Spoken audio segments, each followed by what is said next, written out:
Muchísimas gracias por la entrevista y por esta película que la primera frase que me ha llegado digamos me ha tocado la tengo anotada: para conseguir lo imposible solo se necesita coraje, ingenio y una pizca de imaginación. Esa frase, ¿de dónde salió o cómo surgió? Tan bonita y al mismo tiempo que engloba toda la película. Bueno, gracias también a vos por la entrevista. La verdad que qué lindo me hayas traído esa frase porque es verdad, empieza la película y yo inclusive me la olvido y creo que no solo engloba la película, sino también la idea era que refleje un poco los personajes, ¿no? Esto son las características de los tres personajes que terminan llevando la historia adelante. No, no, y eh, fue una idea nuestra de cómo trabajar para crear lo imposible, ¿no? ¿Qué se necesita y qué características de estos personajes hacían que lo imposible sea posible? También creo que nosotros, bueno, yo además de ser director, vengo del mundo de los efectos visuales. Eh, y para mí lo más lindo de los efectos visuales es hacer posible lo imposible, porque podemos hacer dragones, naves espaciales, crear universos o esta película que de otra forma no existiría y es como una varita mágica, ¿no? Entonces, esto de crear lo imposible siempre estuvo en mi esencia y en lo que trabajamos acá. Y siempre decimos, lo imposible no existe. O va a llevar más tiempo o más recursos, pero de alguna forma lo vamos a lograr. Y bueno, creo que estos personajes tienen esa determinación, ¿no? Como que pueden lograr lo imposible y de hecho, spoiler alert, lo hacen. Hay una imagen que anoté también porque me pareció metafórica, no sé si estaré equivocada, que es cuando, las aspas de los molinos, cuando van hacia la tormenta, es una metáfora de la libertad que busca. Al principio, uno de los personajes, y al final, digamos, esos molinos, como también una crítica o que es necesario esa energía renovable, cuidar el planeta de algún modo. Sí, sí, sí, realmente nosotros queríamos trabajar entre varios puntos de la película, un poco ese punto, creo que ustedes lo han visto ahora últimamente de forma muy cercana con lo que ha pasado con las inundaciones. Me parece que es algo para tomar en serio y creo que los chicos se toman mucho más en serio las cosas que los adultos en ese sentido. Son más conscientes, más responsables. Y es importante, además de los mensajes que nosotros queríamos transmitir acerca del amor fraternal, la amistad, una concientización acerca de los puntos que llega a la ambición humana, que terminan jugando en contra de nuestros propios intereses, de nuestro propio planeta, la salud.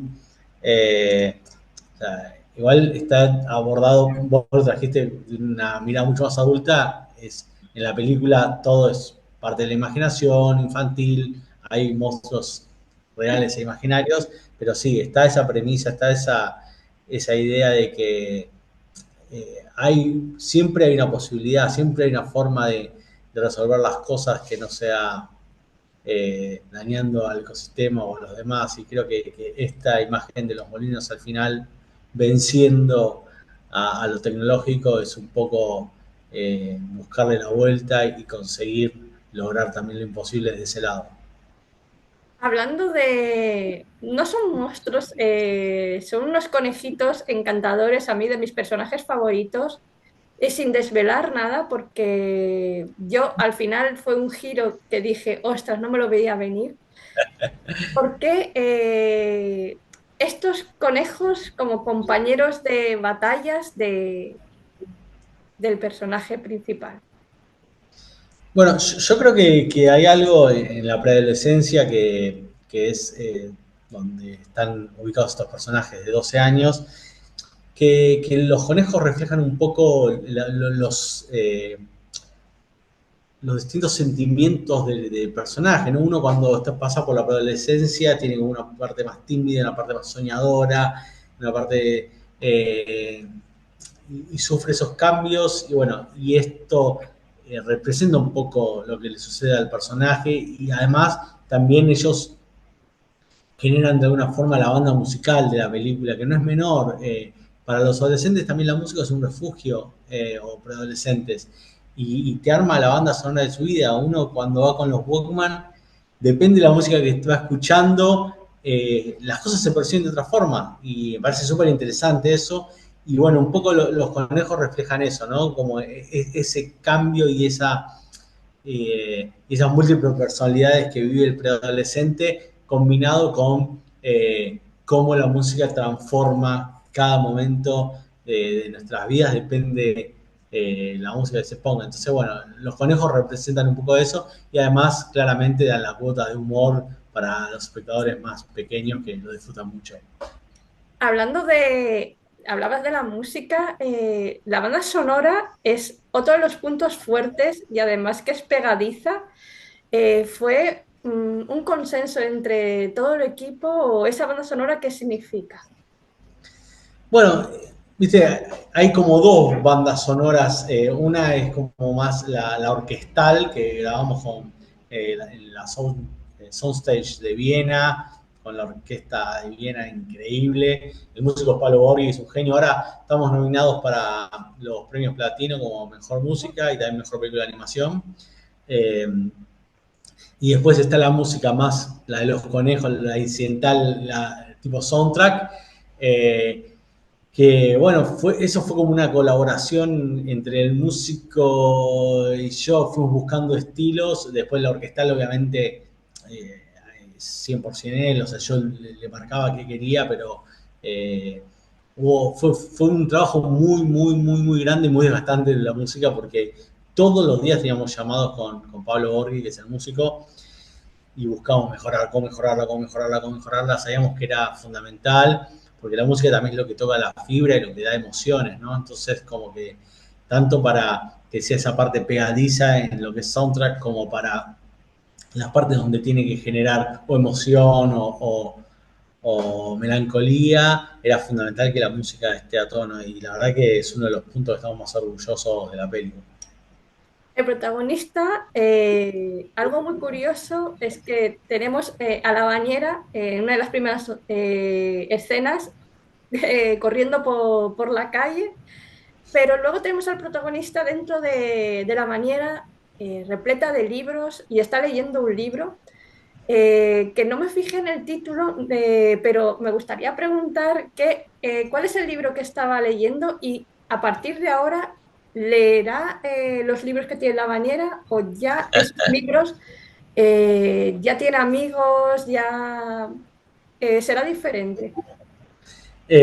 Bueno, son dos bañas diferentes igual, la que es, una es la del vecino que rompe y otra es la de él que está llena de libros. Yo creo que claramente esos libros son los que despiertan la imaginación de su personaje. Y en la tapa del libro que está leyendo dice cómo derrotar cada monstruo en tu vecindario, como un libro que parece que fomenta más su imaginación. La verdad que si la ves por segunda vez, la película está llena de esos micro chistes que para ver, porque algo que yo teniendo hijos de distintas edades, me di cuenta que los chicos ven a repetición la peli y los grandes, por estar sentados al lado de ellos o compartir, las terminamos viendo muchas veces y poder descubrir cositas cada vez que la ves es algo que yo disfruto y es algo que quisimos poner en la película, poner pequeñas cosas que están en segundo o tercer plano, y es interesante. Y yo creo que él va a seguir diciendo esos libros, es parte de su esencia, es parte del carácter del personaje, lo hará a la noche, pero y ahora con sus amigos disfrutará más del día de las aventuras, pero siento que el personaje, claramente la literatura y lo fantástico es parte de la esencia.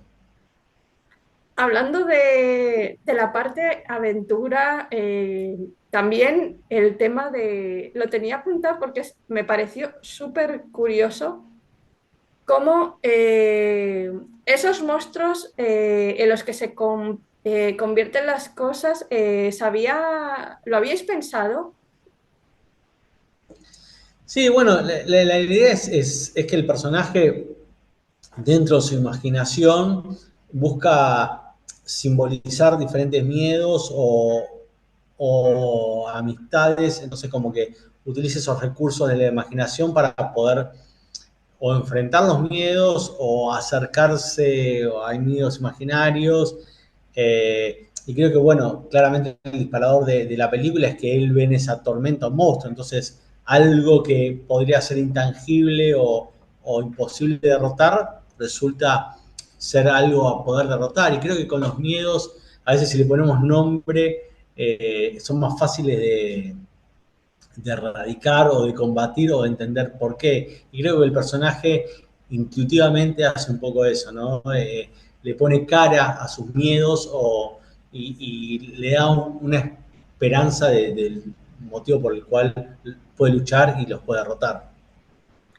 La película está llena de inventos, inventos locos, porque tenemos la parte imaginativa, pero también la parte de los inventos. La familia de Sancho, bueno, de los antepasados de Sancho, Quijote, y vemos que al final no está reñido el tema de la imaginación con el tema de los inventos, pero si la película fuese un invento, ¿cuál sería para ti? ¡Wow! ¿Qué pregunta? Y si la película fuese un invento, sería un proyector de cine que pueda proyectar sobre el cielo, para que todo el mundo lo pueda ver, me parecería algo espectacular. Pero, no, y en relación a lo que decís con los inventos, o sea, claramente hay como, desde una familia que es como más pragmática, que es la que realiza los inventos, claramente hay una imaginación enorme para hacer esos inventos, pero la reniega basándolo en algo concreto y tecnológico, pero claramente para hacer esos inventos tenés que tener una imaginación increíble y muchas veces yo soy claramente un fanático de la imaginación. Einstein decía que la lógica te puede llevar de A a B, pero la imaginación te puede llevar a cualquier lado. Y es fundamental la imaginación en los niños, que cada vez es un gran problema que está viendo por la sobreestimulación, de que no tienen tiempo de aburrirse. Y entonces eso disminuye su capacidad de imaginación y de fantasía. Y la imaginación es uno de los mejores aliados para resolver problemas. O sea, pensar fuera de los modelos estándar, de la caja, de enfrentarte a un problema y decir, no, no, bueno, puedo hacer tal cosa. Por más que parezca imposible, desde ese imposible después bajar a lo real. Nosotros, haciendo efectos visuales, todo el tiempo nos enfrentamos a esos imposibles y usar la imaginación es lo que te da recursos que tal vez otros ni siquiera esperan. Entonces, creo que en la combinación de las dos familias es algo muy rico de cómo se utiliza la imaginación para algo concreto y cómo se utiliza la imaginación en algo mucho más conceptual y abstracto y literario. Hablando de los personajes femeninos, tenemos tres que son muy potentes, pero sobre todo lo que me gustó es cómo las madres en determinados momentos son las que toman la voz cantante y son las que toman la iniciativa, aunque los padres son los que están en la acción, están intentando pues arreglar esta situación. Era, digamos, un homenaje también a esas heroínas, a ese guiño a, a Don Quijote, a Pancho, pero también a Dulcinea, de algún Sí, modo. bueno, yo creo bueno, mi personaje favorito es Victoria. O sea, para mí Victoria Sí. es un personaje increíble y la amo. Eh, y yo creo que hay algo en que durante muchos años las aventuras estuvieran como relegadas solo para los hombres. ¿Entendés? Como si la mujer no pudiera aventurarse. Tal vez en un pasado, en un medioevo, sí era mucho más difícil pensar en una mujer y eran solo las excepciones, las mujeres que se aventuraban por que corrían mayores riesgos, etcétera. Y me parece que nada, que era muy interesante. Y la película tardó muchos años en desarrollarse y vivió muchos cambios de época también y esos cambios de época también nos llamaban cada vez más a darle más lugar a esas mujeres en la aventura, ¿no? Y que las mujeres tienen ese rol determinante que a veces nos falta para darle el cierre a la acción o concretar algo, y son también más mentales y eso también puede resolver muchísimos problemas que a veces ser determinado y atolondrado. Y creo que ese equilibrio que terminan haciendo las madres al final, creo que genera un buen balance entre todos los personajes. No, y también el personaje de Victoria como nexo de unión cuando están enfadados, cuando hay algún problema entre ellos, es, digamos, el pepito grillo de ambos, de algún modo. Sí, y a veces es también como el brazo fuerte, ¿no? Es como la rebelde, la ruda, pero con esa cuota de ternura que creo que por eso la hace muy entrañable. Este, tenemos en la película como varias zonas diferenciadas. Está el pueblo en el que este malo, malísimo al principio, pues dices, ¿por qué quieren que se vaya? No sabes el motivo. Luego tenemos el bosque y luego tenemos la parte donde está el malo, que a mí me resultó enternecedor en algún momento, porque Apestoso Carrasco digamos, es ese personaje que dices, necesita que le hagan caso, o sea, necesitan que alguien le diga, oye, está mal o que le pase a él algo y que un niño le salve a él. ¿Cómo surgió estas diferenciaciones entre estos escenarios y también Apestoso Carrasco? En quién está?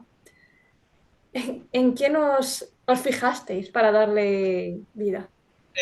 No, en realidad no nos basamos en nadie, fue un personaje que fue surgiendo a partir de los dibujos del arte, después a partir de las voces nosotros las grabamos de forma casera, el asistente de dirección y también guionista Pablo Biondi hacía las voces borrador y le fue dando el tono, es muy gracioso él como persona y hace voces raras y le fue encontrando el tono y después los actores le dieron el tono final.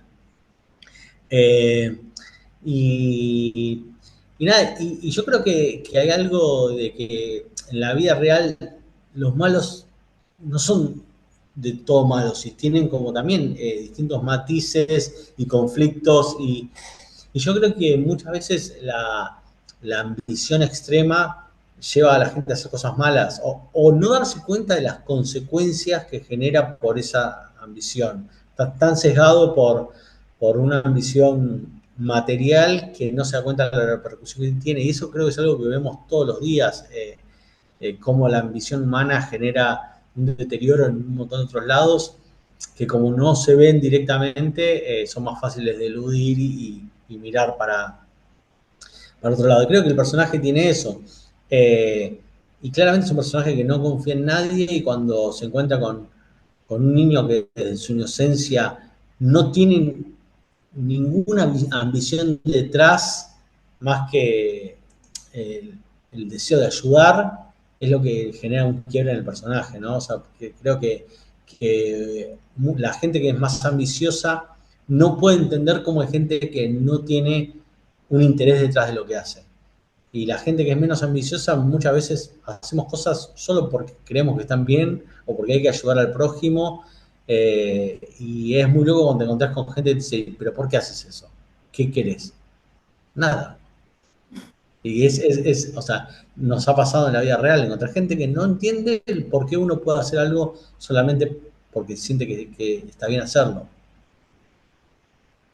Y no sé si me estaré equivocando, el puente que une este lugar con, digamos, lo que el Apestoso Carrasco a donde les quiere llevar, digamos, es una metáfora de cómo estaba ese pueblo de desunido.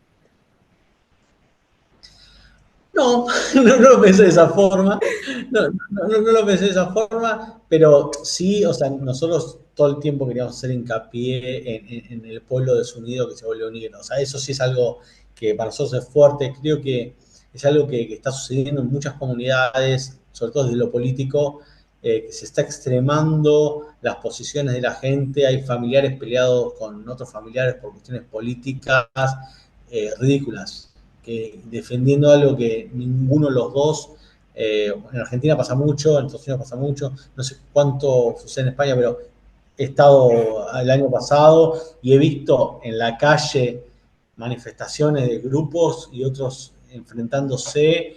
Y bueno, creo que es un fenómeno que cada vez se está fortaleciendo más y que está dividiendo a la gente en intereses que ni siquiera les competen a ellos. Y creo que es algo que también es un punto a reflexionar cuando la gente, la comunidad se une, puede vencer cualquier obstáculo. Habrá una segunda parte de Exploradores, porque me encantaría encontrar a los padres perdidos de... A mí también. Es difícil, el mundo de la animación es muy difícil, lleva procesos muchos largos, muy largos. Ojalá que exista esa posibilidad. Veremos si el tiempo nos da esa oportunidad. Si esta película fuese para ti un sentimiento o solo un adjetivo, ¿cuál sería? ¿Cómo la describiría? Pasión. Yo creo que hay mucha pasión en esta peli, en los personajes, en los que le hicimos. Creo que eso se transmite a través de la pantalla. Eh, la productora, mi socia Florencia Lemoine, o sea, el director de arte Seba Jacobino, el director de fotografía, todos los supervisores de efectos animadores, como todos le pusieron una pasión. Toda la gente que trabajó en España, de Tridables, Maxi Díaz, el animador, que es el mismo animador de Tadeo Jones, el director de animación. Toda gente que es apasionada de lo que hace. Y yo creo que es la clave para que las cosas salgan bien, ponerle la pasión y creo que todos los personajes de esta película son apasionados en su forma y en lo que hacen. Y creo que para mí la pasión describe mucho esta película. Sí, es verdad, porque tenemos al apasionado por los inventos, por las aventuras. Es maravillosa. Pues muchísimas gracias por tu tiempo, por esta entrevista y felicidades por esta película que para mí ya ha sido una pedazo de sorpresa de este año increíble, de verdad. Bueno, muchísimas gracias. Esperemos que la puedan ir a ver al cine, que es un lugar maravilloso para compartir en familia y con amigos. Y además nos da la oportunidad en este tipo de películas de escuchar el sonido más maravilloso del universo, que es la risa de los niños.